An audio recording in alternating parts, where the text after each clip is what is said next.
Marie Saint-Pierre, créateur de mode.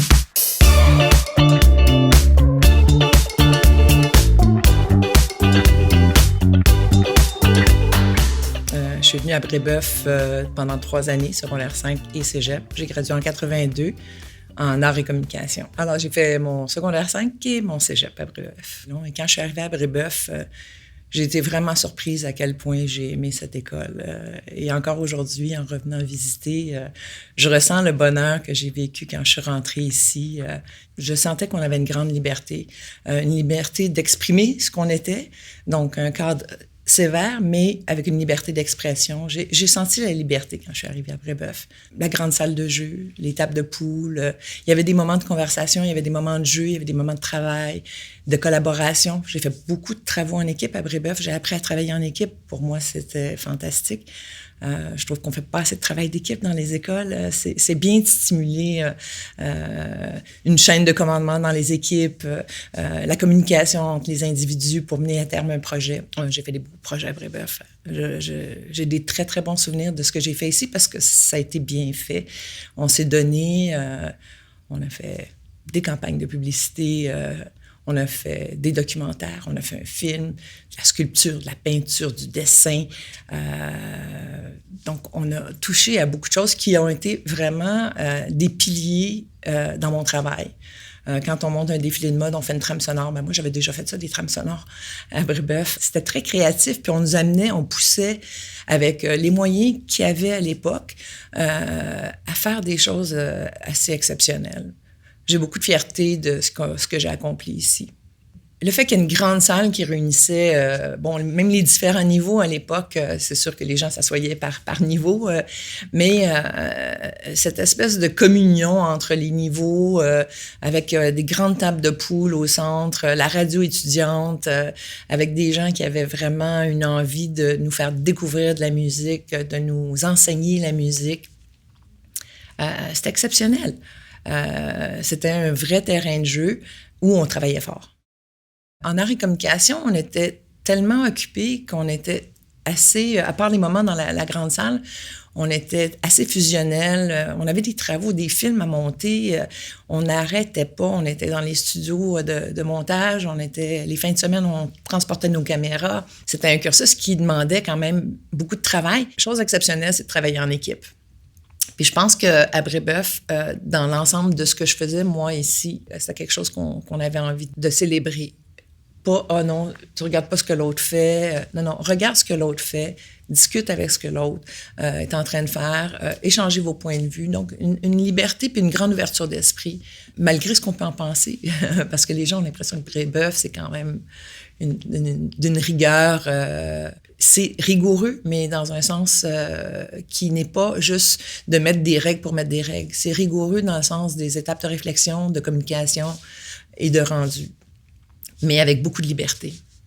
Parce que la rigueur et la liberté, c'est pas en contradiction. Je suis née dans une famille proche des arts. Donc, chez nous, il y avait autour de la table des artistes, des écrivains, des gens qui avaient cette liberté de penser, de réfléchir. Moi, j'ai toujours été une personne manuelle. Le travail manuel me permet de non seulement de m'exprimer, mais aussi de passer beaucoup de mon tempérament. Il faut que je travaille de mes mains. Ça me permet de m'accomplir mentalement. C'est mon équilibre. Je n'étais pas à la recherche d'une profession. Quand je suis arrivée à Brébeuf, j'étais à la recherche d'expérience, d'essayer des nouvelles choses. Je suis quelqu'un qui reste encore aujourd'hui très curieux. Je me sers aujourd'hui de chacun des éléments de tous les cours que j'ai faits ici. Puis je vais inclure la philosophie, la physique, les maths. La qualité des professeurs que j'ai eus ont fait la différence. D'aimer la physique parce que aujourd'hui, dans mon travail, il y a une partie qui est physique, pas juste le corps physique, mais les matières premières, les teintures, tous les traitements qu'on fait aux matières. Donc, il y a une partie qui est très technique, très mathématique. Des patrons, c'est hyper mathématique. Et c'est philosophique aussi. On ne s'habille pas juste pour se vêtir, on s'habille pour communiquer, pour pour changer le monde. Moi, j'habille des femmes extraordinaires qui veulent changer le monde, puis ils trouvent que mes vêtements, c'est comme des armures et que ça leur permet de conquérir leur journée dans des vêtements qui contribuent à leur bien-être parce qu'ils sont confortables, ils sont modernes, ils ont beaucoup il y a beaucoup de pôles qui sont dans mes vêtements. La création vestimentaire, c'est pas juste ça que je fais. Mon activité est beaucoup plus large que ça. Donc, je pense que j'ai l'envie de faire des tests, d'essayer jusqu'à ce que ça marche. C'est vraiment dans les studios ici, quand tu n'as jamais touché à une perche de son, puis qu'il faut que tu fasses une émission de télé, qu'il faut que tu fasses une trame sonore, et que tu n'as pas envie de te ridiculiser en présentant ça à tes professeurs, tu as envie. Parce que chez moi, quand j'arrivais, j'avais des grands artistes qui avaient fait des grandes choses. Alors, j'avais quand même déjà un œil, une oreille. Mon père aimait la musique. On écoutait beaucoup de musique chez nous. Je pouvais pas faire quelque chose qui n'était pas à la hauteur de ce que j'avais entendu, ou en tout cas qui n'était pas dans cette recherche d'excellence-là. Puis de prendre des risques. Mais vraiment, prendre le risque de le faire, puis de se tromper, puis de recommencer. Puis ça, c'est resté avec moi. Donc, vraiment, chaque cours que j'ai fait ici m'a permis d'être ce que je suis aujourd'hui. Pour moi, Brébeuf, c'est vraiment un tremplin important. Alors, quand je suis arrivée à Brébeuf, que j'ai rencontré des profs de philosophie ou de mathématiques qui acceptaient de prendre 1 heure après l'école pour juste jaser, pousser une idée, te laisser poser une question qui n'a pas rapport dans le cadre d'un cours, sans jamais rire de toi, sans jamais te... Je défiais des fois les professeurs sur leurs questions, sur leur façon de faire, ou j'essayais de voir pourquoi ils faisaient ça comme ça. C'était pas des trappes, je voulais vraiment comprendre des choses où... Il y a une recette qui est déjà faite, puis on pense que c'est la bonne recette, on la change pas. Moi, la recette, j'aime ça la modifier. Quand je cuisine aujourd'hui, je refais jamais la même recette, je la change tout le temps. Ma fille me dit que je suis impossible à tuer parce que je fais toujours un trajet différent. J'essaye de regarder les choses avec un angle différent, avec une nouvelle paire de lunettes, un nouvel angle, un nouvel éclairage. Je reste pas dans le statu quo. J'essaye toujours de découvrir quelque chose d'autre. Puis je sais qu'en passant, en changeant ma trajectoire, je vais voir quelque chose que j'ai pas vu la veille. Puis ça, j'ai vraiment appris ça à Brébeuf. On pouvait se tromper à Brébeuf, on pouvait faire des choses qui étaient en dehors du cadre. Il n'y a pas un professeur qui nous a jugés. Il acceptait qu'on fasse une démarche qui était différente des autres. Puis il nous accompagnait dans cette démarche-là. C'est quand même extraordinaire. La première journée que j'ai mis les pieds ici, j'ai fait « Oh my God, tant mieux ». Une chance que je suis venue ici en secondaire 5.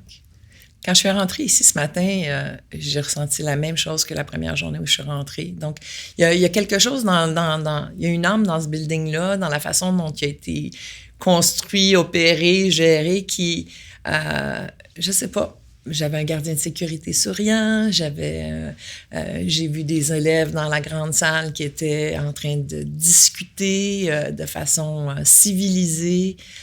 J'ai ressenti la même chose. J'ai ressenti une place où il fait bon vivre, où il fait bon passer du temps, puis où il fait bon travailler son esprit et puis ses mains quand on travaille en art. Je pense qu'il y a un bon karma dans le building. On rentre ici, on se sent bien. On sent qu'on est capable de... Puis même si c'est un lieu d'éducation, puis c'est tellement important l'éducation, mais c'est un lieu où je sais pas, je sens un grand respect, une grande liberté de penser, de savoir. On laisse les gens vivre et on les laisse peut-être trouver leur voie à travers toutes les plateformes qui existent entre le café, la grande salle, la table de poule, le Mississippi, les ateliers de sculpture, la radio. Il y a un grand nombre d'activités qui sont très ouvertes aussi sur l'espace. Je trouve que on sent que c'est fluide. Je pense que d'apprendre à savoir qui on est dans un environnement qui nous permet de se dévoiler, de prendre des risques, ça nous permet de progresser personnellement. Moi, je pense que la prise de risque d'aller dans des terrains qu'on ne connaît pas, c'est une poursuite de bonheur que rien d'autre n'égale. Le statu quo n'offre pas de bonheur. Le statu quo, il offre un confort. Le bonheur, c'est dans la découverte, c'est dans la chasse à savoir qu'est-ce qu'on a à faire ici, qu'est-ce qu'on a à dire, c'est quoi notre mission, nos valeurs, qu'est-ce qu'on a envie de montrer aux autres, comment on a envie de se montrer aux autres aussi. Ça, c'est très important. Parce que le regard de l'autre, c'est le regard de l'amour, en fait. Donc, on a besoin que les autres nous regardent avec amour. Comment on réussit à faire ça si on n'est pas vrai, si on n'est pas dans la réalité de ce qu'on devrait être à la bonne place?